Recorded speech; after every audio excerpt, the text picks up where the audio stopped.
வணக்கம். நீங்கள் இணைந்திருப்பது வெற்றி டிவியின் பிரதான செய்திகளுடன். செய்திகள் வாசிப்பவர் லிசாலினி கமல்நாதன். முதலில் இன்றைய தலைப்புச் செய்திகள்.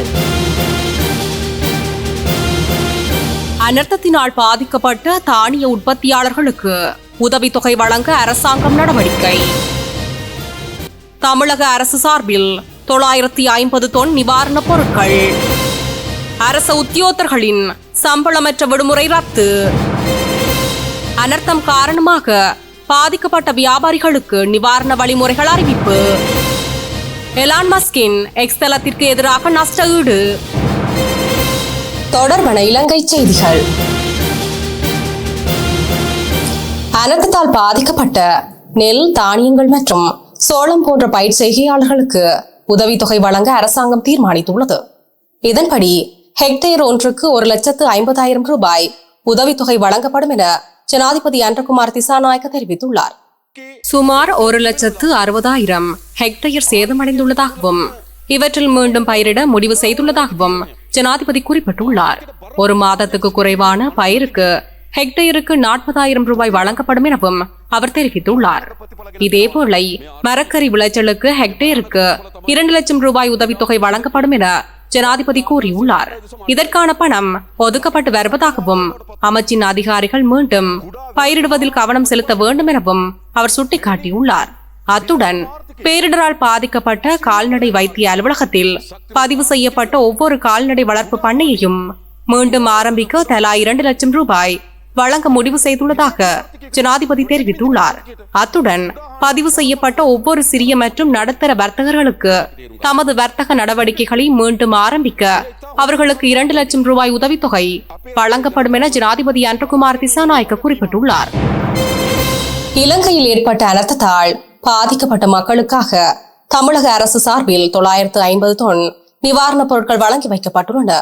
இதேவேளை இலங்கை மக்களுக்கு நிவாரணம் வழங்குவதற்காக பிரித்தானிய அரசாங்கம் வழங்கும் மனிதாபிமான உதவித்தொகையை 1 மில்லியன் ஸ்ரேலிங் பவுண்டுகள் வரை அதிகரித்துள்ளது. தமிழக அரசு சார்பில் இலங்கைக்கு சென்னை மற்றும் தூத்துக்குடி துறைமுகங்களில் இருந்து கப்பல் மூலம் 950 தொன் நிவாரணப் பொருட்கள் அனுப்பி வைக்கப்பட்டுள்ளதாக இந்திய ஊடகங்கள் செய்தி வெளியிட்டுள்ளன. இலங்கை மக்கள் இந்த துயரில் இருந்து மீண்டு வரும் வகையில் தமிழக அரசு துணை நிற்கும் என்றும் துயரும் மக்களுக்கு உணவுப் பொருட்கள், மருத்துவ பொருட்கள் வழங்கிட அதிகாரிகள் குழுவை அமைக்கிறோம் என்றும் அவர்கள் மீண்டெழுந்திட துணை நிற்போம் என்றும் தமிழக முதலமைச்சர் கூறியிருந்தார். புயலால் உயிரிழந்தவர்களுக்கு தமிழக முதலமைச்சர் மு.க. ஸ்டாலின் தனது அனுதாபத்தையும் ஆழ்ந்த இரங்கலையும் தெரிவித்திருந்தார். இந்த நிலையில் சென்னை துறைமுகத்தில் இருந்து இன்றைய தினம் நிவாரணப் பொருட்களை சுமந்து செல்லும் கப்பலை முதலமைச்சர் மு.க. ஸ்டாலின் கொடியசைத்து அனுப்பி வைத்தார். இதேவேளை சீரற்ற வானிலையால் பாதிக்கப்பட்ட இலங்கை மக்களுக்கு நிவாரணம் வழங்குவதற்காக பிரித்தானிய அரசாங்கம் வழங்கும் மனிதாபிமான உதவித்தொகையை 1 மில்லியன் ஸ்ரேலிங் பவுண்டுகள் வரை அதிகரித்துள்ளது. இலங்கையில் உள்ள பிரித்தானியா உயர்ஸ்தானிகர் ஆலயம் இதற்கு முன்னர் 6,75,000 ஸ்ரேலிங் பவுண்டுகளை மனிதாபிமான உதவியை வழங்குவதாக அறிவித்திருந்த நிலையில் தற்போது அந்த தொகை மேலும் அதிகரிக்கப்பட்டுள்ளது. இதேவேளை பிரித்தானியாவால் வழங்கப்பட்ட அவசர அனர்த்த நிவாரணங்கள் அனர்த்தத்தால் கடுமையாக பாதிக்கப்பட்ட பகுதிக்கு ஏற்கனவே விநியோகிக்கப்பட்டு வருகின்றமை குறிப்பிடத்தக்கது. அரசு உத்தியோகத்தர்களுக்கு சம்பளமற்ற விடுமுறைகளை உடன் நடைமுறைக்கு வரும் வகையில் இடைநிறுத்த தீர்மானிக்கப்பட்டுள்ளது. நவம்பர் மாதம் 24ஆம் தேதி நடைபெற்ற அமைச்சரவை கூட்டத்தில் எடுக்கப்பட்ட தீர்மானத்திற்கு அமைவாக இந்த தீர்மானம் எடுக்கப்பட்டுள்ளது. அரசு உத்தியோகத்தர்களுக்கு உள்நாட்டு மற்றும் வெளிநாட்டு சம்பளமற்ற விடுமுறைகளை அங்கீகரிப்பதை உடன் நடைமுறைக்கு வரும் வகையில் இடைநிறுத்துவதற்கு பொது நிர்வாக மாகாண சபைகள் மற்றும் உள்ளூராட்சி அமைச்சு தீர்மானித்துள்ளது. நவம்பர் மாதம் 24ஆம் தேதி நடைபெற்ற அமைச்சரவை கூட்டத்தில் எடுக்கப்பட்ட தீர்மானத்திற்கு அமைவாக இந்த நடவடிக்கை எடுக்கப்படுவதாக அது தொடர்பான சுற்றறிக்கையை வெளியிட்டு அந்த அமைச்சின் செயலாளர் எஸ். ஆலோக பண்டார அறிவித்துள்ளார். அதற்கமைய புதிய விடுமுறை விண்ணப்பங்கள் அல்லது விடுமுறை நீடிப்பு விண்ணப்பங்களை பொறுப்பேற்பதை உடன் அமலுக்கு வரும் வகையில் நிறுத்த வேண்டும் என அமைச்சின் செயலாளர் அனைத்து அமைச்சு செயலாளர்கள், மாகாண பிரதம செயலாளர்கள் மற்றும் திணைக்கள தலைவர்களுக்கு சுற்றறிக்கையின் மூலம் அறிவித்துள்ளதாக தெரிவிக்கப்படுகின்றது. சிரேஷ்டத்துவம் மற்றும் ஓய்வூதியத்திற்கு பாதிப்பு ஏற்படாத வகையில் அரசு உத்தியோகத்தர்களுக்கு அதிகபட்சம் 5 வருடங்களுக்கு உட்பட்டு உள்நாட்டு மற்றும் வெளிநாட்டு சம்பளமற்ற விடுமுறைகளை பெற்றுக்கொள்ள சந்தர்ப்பம் வழங்கி 2022ஆம் ஆண்டு ஜூன் மாதம் 22ஆம் தேதி முதல் நடைமுறைக்கு வரும் வகையில் பொது நிர்வாக சுற்றறிக்கை ஒன்று வெளியிடப்பட்டிருந்தது. எனினும் அமைச்சரவை தீர்மானத்திற்கு அமைய அந்த சுற்றறிக்கையில் குறிப்பிடப்பட்டுள்ள ஏற்பாடுகளின் கீழ் உள்நாட்டு மற்றும் வெளிநாட்டு விடுமுறைகளை அங்கீகரிப்பதை உடன் நடைமுறைக்கு வரும் வகையில் நிறுத்த நடவடிக்கை எடுக்கப்பட்டுள்ளது. இதேவேளை தற்போது உள்நாட்டு வெளிநாட்டு விடுமுறையில் உள்ள உத்தியோகத்தர்களுக்கு அங்கீகரிக்கப்பட்டுள்ள கால எல்லைக்கு அமைவாக மாத்திரம் அந்த விடுமுறையை தொடர்ந்து பெற்றுக்கொள்ள முடியும் என குறிப்பிடப்பட்டுள்ளது. இதுவரையில் விடுமுறைக்கான அனுமதியை பெற்று அந்த விடுமுறையை கழிக்க தயாராக இருக்கும் உத்தியோகத்தர்களுக்கு அங்கீகரிக்கப்பட்டுள்ள காலப்பகுதிக்கு அமைய விடுமுறையை பெற்றுக்கொள்ளும் சாத்தியம் உள்ளதாக அந்த சுற்றறிக்கையில் தெரிவிக்கப்பட்டுள்ளது. அத்துடன் வெளிநாட்டு விடுமுறையை பெற்றுக்கொள்வதற்காக தற்போது சமர்ப்பிக்கப்பட்டுள்ள அனைத்து தேவைகளையும் பூர்த்தி செய்த புதிய விடுமுறை விண்ணப்பங்கள் மற்றும் விடுமுறை நீடிப்பு விண்ணப்பங்களுக்கு புதிய சுற்றறிக்கையினால் பாதிப்பு ஏற்படாது. அதேவேளை தேவைகளை பூர்த்தி செய்யாத மற்றும் சமர்ப்பிக்க வேண்டிய ஆவணங்களில் குறைபாடுகள் உள்ள விடுமுறை விண்ணப்பங்கள் மீள் பரிசீலனையின்றி நிராகரிக்கப்படும் என சுற்றறிக்கையில் குறிப்பிடப்பட்டுள்ளது. எனினும் உள்நாட்டு விடுமுறைக்காக சமர்ப்பிக்கப்பட்டுள்ள விடுமுறை விண்ணப்பங்களுக்கு அனுமதி வழங்கப்பட மாட்டாது என பொது நிர்வாக அமைச்சு வெளியிட்டுள்ள புதிய சுற்றறிக்கையில் தெரிவிக்கப்பட்டுள்ளமை குறிப்பிடத்தக்கது. அனர்த்தம் காரணமாக பாதிக்கப்பட்ட தனிநபர்கள் மற்றும் வியாபாரங்களுக்கான நிவாரண வழிமுறைகளை வழங்க நடவடிக்கை எடுக்கப்பட்டுள்ளது. இதன்படி அனுமதி பத்திரம் பெற்ற அனைத்து வங்கிகளுக்கும் அறிவுறுத்தல் வழங்கி இலங்கை மத்திய வங்கி சுற்றறிக்கை ஒன்றை வெளியிட்டுள்ளது. இது குறித்து இலங்கை மத்திய வங்கி வெளியிட்டுள்ள குறித்த அறிக்கையில் வருமாறு: அண்மைய புயல் மற்றும் வெள்ளப்பெருக்கு பேரனர்த்தங்களின் மோசமான விளைவுகளை கருத்தில் கொண்டும் வரையறுக்கப்பட்ட இலங்கை வங்கிகள் சங்கத்தின் உத்தரவாதம் மற்றும் முன்மொழிவுகளையும் நிதியியல் முறைமை உறுதிப்பாட்டிற்கு பங்கமில்லாமல் பாதிக்கப்பட்டவர்களுக்கு சேர்த்திறன்மிக்க நிவாரணத்தை வழங்குவதற்கான தேவையினையும் முன்னிறுத்தி வருமானம் அல்லது வியாபாரம் மோசமாக பாதிக்கப்பட்டுள்ள இதன் பின்னர் கடன் பட்டாளர்கள் என குறிப்பிடப்படும் தனிப்பட்டவர்கள் மற்றும் வியாபாரங்களுக்கான நிவாரண வழிமுறைகளை வழங்குவதற்கு அனைத்து உரிமம் பெற்ற வங்கிகளுக்கும் 2025 டிசம்பர் 5ஆம் தேதி அன்று திகதியிடப்பட்ட 2025ஆம் ஆண்டின் 4ஆம் இலக்க சுற்றறிக்கையினை இலங்கை மத்திய வங்கி வெளியிட்டுள்ளது.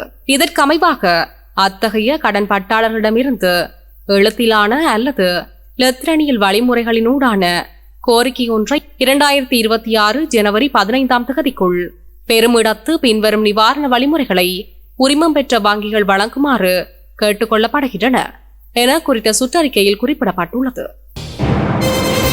இலங்கையில் ஏற்பட்ட அனர்த்தத்தால் பாதிக்கப்பட்டவர்கள் அரசாங்கம் வழங்கும் 25,000 ரூபாய் நிவாரணத்தை பெறுவதற்கான வழிமுறைகள் அறிவிக்கப்பட்டுள்ளது. தேசிய அனர்த்த நிவாரண மத்திய நிலையம் இதற்கான விண்ணப்ப படிவத்தை வெளியிட்டுள்ளது. குறித்த விண்ணப்ப படிவத்தை எமது www.pettv.lk என்ற இணையத்திலும் டவுன்லோட் செய்து கொள்ள முடியும். இதற்கான சுற்று நிரூபம் மாவட்ட மற்றும் மாவட்ட செயலகங்களுக்கு அனுப்பி வைக்கப்பட்டுள்ளது. அனைத்து வகையிலும் பாதிக்கப்பட்ட வீடுகளுக்கு இந்த நிவாரணம் வழங்கப்பட உள்ளது. குறிப்பாக முற்றாக அழிவடைந்த வீடுகள், பகுதியளவில் அழிவடைந்த வீடுகள், வெள்ளத்தினால் சிறிய அளவில் பாதிக்கப்பட்ட வீடுகளைச் சேர்ந்தவர்களுக்கும் 25,000 ரூபாய் நிவாரணம் வழங்கப்படும். ஒவ்வொரு வீட்டு அலகும் இந்த நிவாரணத்திற்கு தகுதியுடையது. அத்துடன் நிவாரணத்தை வழங்குவதற்கு முன்னர் சேத மதிப்பீடுகளும் தேவையில்லை எனவும் சுட்டிக்காட்டப்பட்டுள்ளது. நிலம் மற்றும் சொத்து உரித்துடைமையை பொருட்படுத்தாமல் நிவாரணம் வழங்கப்படும் என அறிவிக்கப்பட்டுள்ளது.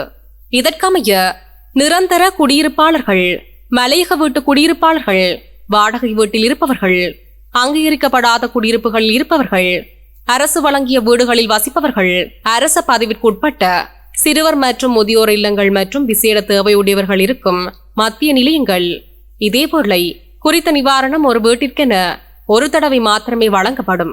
அத்துடன் ஒரே தடவையில் 25,000 ரூபாய் என்ற முழு தொகையும் நிவாரணமாக வழங்கப்படும். இந்த விடயம் தொடர்பில் பாதுகாப்பு அமைச்சு வெளியிட்டுள்ள குறித்த சுற்றறிக்கையினூடாக மேலதிக தகவல்களை பெற்றுக்கொள்ள முடியும். தொடர்பான உலகச் செய்திகள். அமெரிக்க ஜனாதிபதி டொனால்ட் டிரம்பிற்கு சர்வதேச கால்பந்து சம்மேளனத்தினால் FIFA சமாதான விருது வழங்கப்பட்டுள்ளது. 2026 FIFA உலகக்கிண்ண போட்டிக்கான குழுக்களை தெரிவு செய்யும் குழுக்கள் நிகழ்வு அமெரிக்காவில் வாஷிங்டனில் நடைபெற்றது. இதன்போது இந்த விருது அவருக்கு வழங்கப்பட்டுள்ளதாக சர்வதேச ஊடகங்கள் செய்தி வெளியிட்டுள்ளன. FIFA தலைவர் ஜியோனி இன்ஃபான்டினோவினால் இந்த வருடம் முதன்முறையாக அறிமுகப்படுத்தப்பட்ட இந்த விருதில் முதலாவது வெற்றியாளராக ட்ரம்ப் தெரிவு செய்யப்பட்டுள்ளார். FIFA சமாதான விருது சமாதானத்திற்காக விசேட மற்றும் அசாதாரண நடவடிக்கைகளை மேற்கொண்ட மற்றும் உலகெங்கிலும் உள்ள மக்களை ஒன்றிணைத்த ஒருவருக்கு வழங்கப்படுகின்றது. ட்ரம்புக்கு விருதுகள் வழங்க வேண்டும் என பல்வேறு தரப்பினரும் தமது கருத்துக்களை பதிவு செய்து வந்தனர். பலர் அதற்கு எதிர்ப்பையும் வெளியிட்டிருந்தனர். அதேவேளை தனக்கு நோபல் பரிசு வழங்கப்பட வேண்டும் என ட்ரம்ப் வலியுறுத்தி வந்த நிலையில் அது அவருக்கு கிடைக்கவில்லை என்பது குறிப்பிடத்தக்கது. எக்ஸ் வலைத்தள நிறுவனத்திற்கு 120 மில்லியன் யூரோ அபராதம் விதிக்கப்பட்டுள்ளதாக தெரிவிக்கப்பட்டுள்ளது. பாதுகாப்பற்ற ஏமாற்றும் வடிவமைப்புகள் இருப்பதாக தெரிவித்து இவ்வாறு நடவடிக்கை எடுக்கப்பட்டுள்ளதாக சர்வதேச ஊடகங்கள் செய்தி வெளியிட்டுள்ளன. ஐரோப்பிய ஒழுங்குமுறை ஆணையம் கடந்த 2 ஆண்டுகளுக்கு முன்பு சமூக வலைத்தளங்கள் உள்ளிட்ட தகவல் தொடர்பு நிறுவனங்களுக்கு புதிய சட்ட விதிமுறைகளை அறிமுகம் செய்தது. அதில் வெளிப்படைத்தன்மை மற்றும் பாதுகாப்பு தொடர்பான பல்வேறு சட்ட விதிகளை பின்பற்ற உத்தரவிடப்பட்டது. அப்போதிலிருந்தே உலகின் முன்னணி தொழில் அதிபரான எலான் மஸ்கின் எக்ஸ் வலைத்தளம் அந்த புதிய விதிகளுக்கு இணங்கவில்லை என தெரிவித்து ஐரோப்பிய ஆணையத்தினால் விசாரணைகள் மேற்கொள்ளப்பட்டு வருகின்றன. அதன்படி சட்ட விதிகளுக்கு இணங்க மறுத்த எலான் மஸ்கின் எக்ஸ் வலைத்தளம் மீது சட்ட நடவடிக்கை எடுக்கப்பட்டுள்ளது. இதனால் குறித்த நிறுவனத்திற்கு 120 மில்லியன் யூரோ அபராதம் விதிக்கப்பட்டுள்ளதாக சர்வதேச ஊடகங்கள் செய்தி வெளியிட்டுள்ளன. குறித்த எக்ஸ் வலைத்தளத்தில் சில இடங்களில் பாதுகாப்பற்ற ஏமாற்றும் வடிவமைப்புகள் இருப்பதாகவும் ஆய்வாளர்களுக்கு தேவையான தரவுகளை தர மறுப்பது உள்ளிட்ட காரணங்களால் இந்த நடவடிக்கை எடுக்கப்பட்டிருப்பதாக சர்வதேச ஊடகங்கள் செய்தி வெளியிட்டுள்ளன. அடுத்து வருவது விளையாட்டு செய்தி. அதிகம் தேடப்பட்ட கூகுள் தேடல் பகுதியில் பஞ்சாப் கிங்ஸ் அணி முதலிடத்தை பிடித்துள்ளது. டெல்லி கேபிட்டல்ஸ் அணி 2வது இடத்தை பெற்றுக் கொண்டுள்ளதாக கூகுள் நிறுவனம் வெளியிட்டுள்ள பட்டியலில் தெரிவிக்கப்பட்டுள்ளது. உலகம் முழுவதும் அதிகமாக தேடப்பட்ட விளையாட்டு அணிகளின் பட்டியலை கூகுள் நிறுவனம் வெளியிட்டது. அதன்படி 2026ஆம் ஆண்டு கூகுள் தேடலில் பஞ்சாப் கிங்ஸ் அணி உலகளவில் அதிக கவனத்தை ஈர்த்துள்ளதாக தெரிவிக்கப்படுகின்றது. இதேபோல் டெல்லி கேபிட்டல்ஸ் அணி 2வது இடத்தில் உள்ளது. IPL போட்டியில் இதுவரை கிண்ணத்தை வெல்லாத அணிகளாக உள்ள இந்த 2 அணிகளை பயனர்கள் கூகுளில் அதிகளவில் தேடி உள்ளனர்.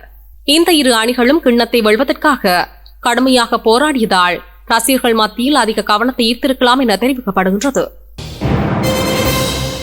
இத்துடன் நமது பிரதான செய்திகள் நிறைவடைகின்றன. நமது அடுத்த பிரதான செய்தியினை நாளை மாலை எதிர்பாருங்கள். தொடர்ந்து இணைந்திருங்கள் வெற்றி டிவியின் யூடியூப் பக்கத்துடன். வணக்கம்.